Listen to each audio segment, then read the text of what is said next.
Hey, what's up guys? Joe here, coming at you today from Town Hall 8. We have a new Town Hall 8. Little Joe has been upgraded to fully maxed out Town Hall 7, has been upgraded to Town Hall 8, and has been Town Hall 8 for about two and a half weeks now.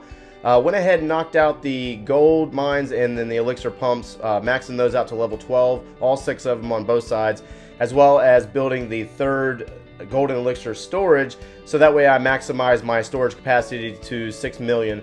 So I'm pretty sure you didn't want to see that. So number one would have to be maximizing out your resources and collectors. That way you have free reign of all that. But anyway, so if you're not aware of ClashTrack.com, you can easily go on there and log your upgrade status.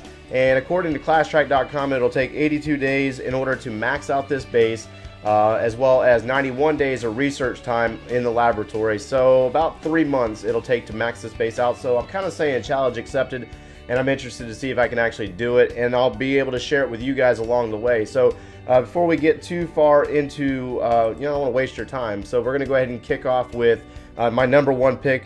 Quick disclaimer, this is my opinion. I'm going at it with the war-minded set, meaning I want to keep my defensive weight low. I'm not going to go building all my defenses right away and raising my base up the war map. I want to keep it low on the war map and get the offensive troops. That way I can attack in war and do the same things that the higher level Town Hall 8s can do with the Govaho, the Goho, and mass hog riders, stuff like that. So kicking it off with my number one pick for upgrade, we're gonna have to kick it off with the laboratory, because currently I can't research anything. I'm fully maxed out and I want to start upgrading my troops.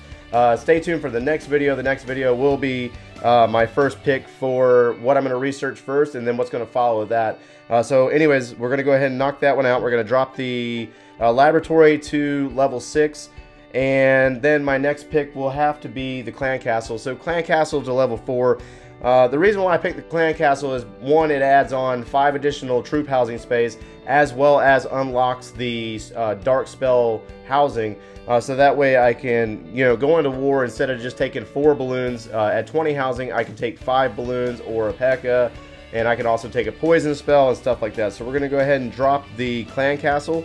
And so anyways, next will have to be let's see here, dark barracks.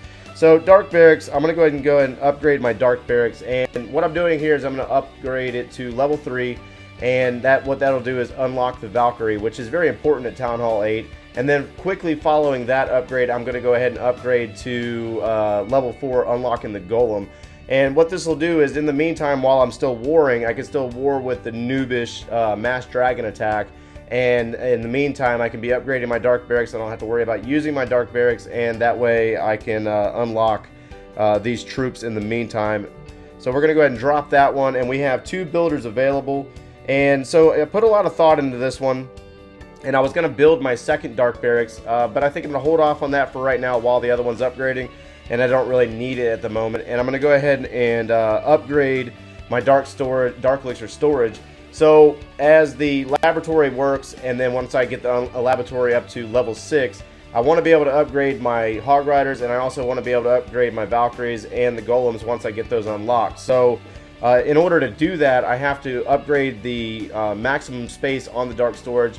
Right now it currently tops out at 22.5, and that's not enough for the hog riders. Once I unlock for level 3 hog riders, it's a little bit more. I think 22.5 was what it was to go to level 2s.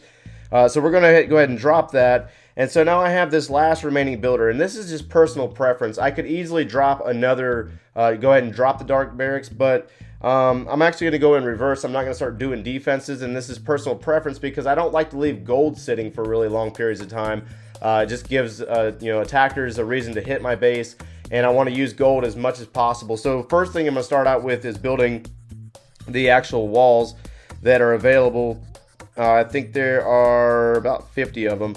So anyways, we're going to go ahead and start building walls. And if you, I'm pretty sure you don't really care to watch this, but after the walls are finished, once I get the walls caught up to level 7, I'm not going to go ahead and I'm not going to start messing with the level 8s right away, because they're 500,000 gold a pop, and it just gets kind of redundant at that point. But what I'll do is I'll switch over to my traps and start working on, I'll build the new traps, and then I'll also start upgrading the current traps on the base to max them out for Town Hall 8. So that's what I'll be doing in the upcoming weeks, and that will be upgrading all the walls, trying to get these walls caught up to level 7, as well as starting to build the new traps and catching them up with current traps on the base. So I'm not gonna, I'll go ahead and cut it off here. So stay tuned for the next video of this series. It will be in the laboratory. We're gonna go ahead and drop our first troop for research, and then I'll give a little bit of a breakdown on where I'm gonna go with it. What I'm gonna start with, and then leading into what I'm gonna do next, leading up to my war troops. So anyways, thanks for watching. Drop some comments below if you have a different method or strategy on how you upgrade. Share it for others. There's a lot of people out there that are kind of not really sure how to go about upgrading their bases. Most of the time gold is just so easy to get. We start upgrading our defenses, which raises our weight to the top of the map, our war maps, and makes things really hard and brings on harder opponents within the war matchmaking algorithm. So drop some comments below. Thanks for watching, guys.